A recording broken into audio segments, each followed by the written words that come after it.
Maulan na umaga dito sa Japan. Tinignan ko yung weather forecast. Magkakaroon daw ng typhoon dito sa Japan.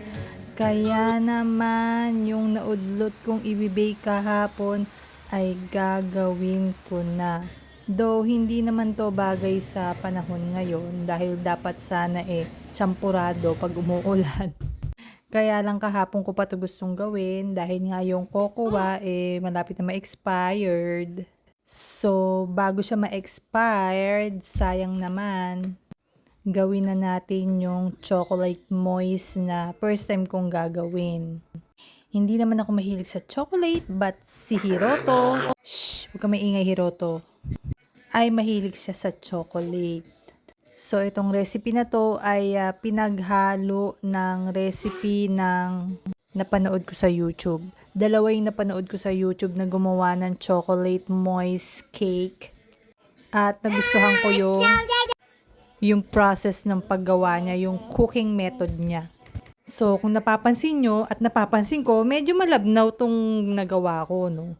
Kaya dito pa lang, medyo nag-aalinlangan na ako na parang tama ba tong ginagawa ko? Pero since first time ko pa lang naman, okay lang naman magkamali. Pero kaya ako nga ginagawa to kasi nga 'di ba nanghihinayang ako sa cocoa na ma-expired na tas magkakamali kaya medyo alanganin talaga ako dito Unang hakbang pa lang parang may something na mali. Kasi ang alam ko sa first 5 minutes kailangan nakaumbok na yung muffins. Kaya talagang nag-aalala talaga ako tingnan mo naman nagwe-wave-wave pa. Malambot pa, ano ba 'yan? Kaya ito talagang paggawa ko ng cake na to, talaga namang nagdadasal talaga ako dito Ngayon, may palagay-lagay pa ako ng toppings. Ayan, white chocolate ang nilagay ko. Tas lalagyan ko pa nga siya ng walnut pa. Ayan, white and black chocolate talaga yung nilagay ko dyan. So, after 5 minutes, ibabalik ko ulit siya. And hindi ko alam kung magiging successful ba tong pinaggagawa ko na to. At ito na nga, mas lalo kong na-pressure nang nalaman ni Hirota na gumagawa ako ng cake. At ayan, tuwan-tuwa pa siya. Sabi niya gusto niya na raw kainin. Oishi daw, oishi. Ang sarap daw, masarap. Kaya ano ba yan, parang nalulungkot ako na natutuwa kasi na-appreciate niya na yung cake, na-appreciate niya na yung binibake ko. Pero paano ba to? Ba't ba ganito to kasi? Hindi ako satisfied sa nakikita ko. Lalo na may nag-aabang na chikiting. At alam ko kasi kung anong feeling ng na-excite, diba? Paano ba yan, Ailey? Failed yata ang pagbe-bake ko. Pero sa totoo lang may sinasalang pa ako. Ayan na nga, gusto na raw niyang kainin. Sabi niya, oishi mama, tabitay, kakainin na raw niya. Pero nagpapalusot ako dyan, sabi ko, wag na muna anak kasi mainit pa, palalamigin pa muna natin. Hindi ba, nakakaawa tuloy ang akala niya masarap, pero natikman ko na. Hindi talaga ako sa itsura pa lang alam kong hindi masarap. At saka hindi pa siya luto. Sinunod ko naman yung oras, pero ganyan ang kinalabasan. Ito naman pangalawa kong binake. Iniba ko ng temperature. Ayan, hindi ko na sinunod pero mas okay to kaysa dun sa nauna. Actually, sa una pa lang talaga hindi ko na sinunod yung mga ingredients. Kaya naman talagang failed talaga. Kasi nagbabaka sakali ako na baka pag pinagsalo ko yung dalawa kong pinanood sa YouTube, maging maganda yung kalalabasan. So, nag-experiment din ako dito. Kaya naman, ayan. Ayan. Ganyan ang napala. O, diba? Hindi lahat ng binebake perfect. Pero okay lang mag-experiment din. Kasi malay mo naman, makachamba tayo. At ito na nga, nilagay ko na nga sa lamesa yung mga nabake ko lahat. At ayan, talaga nga namang inaabang-abangan ni Hiroto. Kinukulit niya ako na kainin na raw niya. Zombie, tomate. So, ayan na nga, kahit na mainit pa, talagang tinitikman-tikman niya na. Naawa na nga ako sa kanya kasi talagang gusto niya nang kainin. Sa mga napapanood niya kasi sa cartoons, ayan, sabi niya, cake daw. So alam niya na masarap, kaya naman pinagbigyan ko na siya. Pero bago ko siya pinagbigyan, tinikman ko ba baka nagbago. Opo, vampire. Pero talaga naman, kahit na lumamig na siya, talagang hindi siya masarap. At pinatikim ko na sa kanya para magtigil siya. At mukha namang nagustuhan niya. Ayoko sana ipatikim sa kanya kasi baka sa susunod na pag-bake ko, isipin niya ganyan yung lasa niyan. Alam ko may isasarap pa siya. At gusto ko sanang ma-achieve na lasa yung katulad nung sa Paji Bar.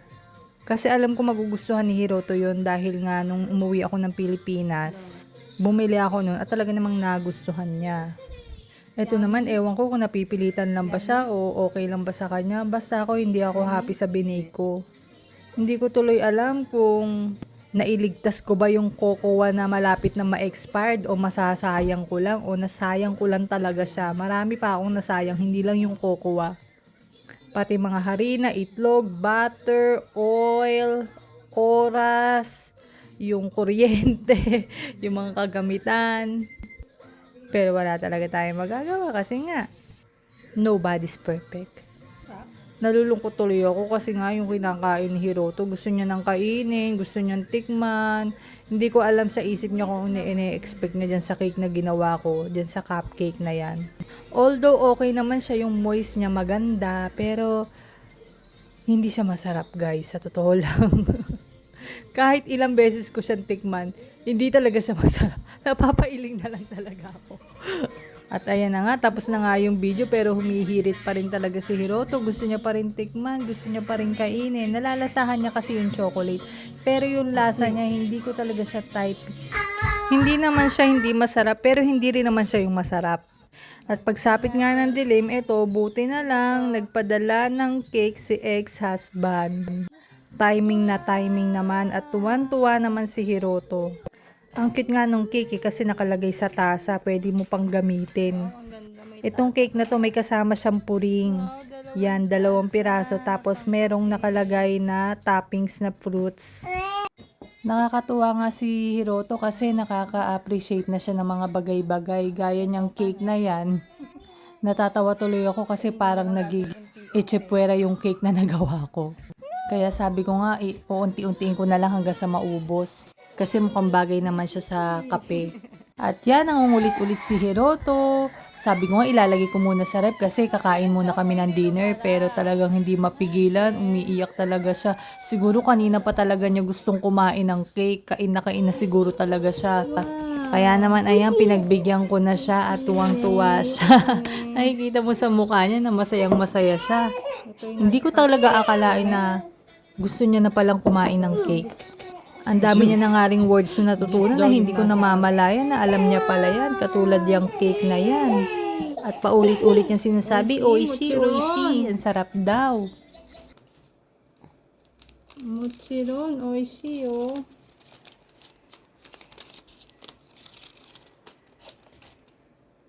Wow!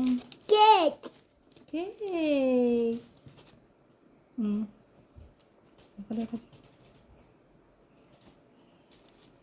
Hi, dozo. Cake! Cake.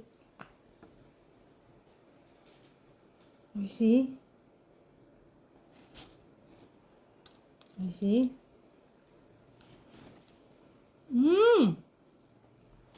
Oishi? Ayun na nga, nagustuhan nga ba talaga niya tong cake na to? O mema lang talaga si Hiroto dahil gusto niyang gayahin yung mga nakikita niya sa cartoons na napapanood niya. Pero ganun pa man, buti naman at marunong nang uma-appreciate si Hiroto. Kasi nung una nag-aalala ko, kala ko hindi ito matututong magsalita. At ngayong malapit na siyang mag 1 year old, natutuwa ako dahil marami na siyang natutunang mga salita. At ako naman, kailangan ko ulit mag-try ulit na mag-bake. Kahit na nag-failed ako dun sa in-experiment ko ngayon, okay lang, try and try until I succeed. At least may mga natutunan akong bagong cooking method techniques. Hanggang sa muli, thank you for watching.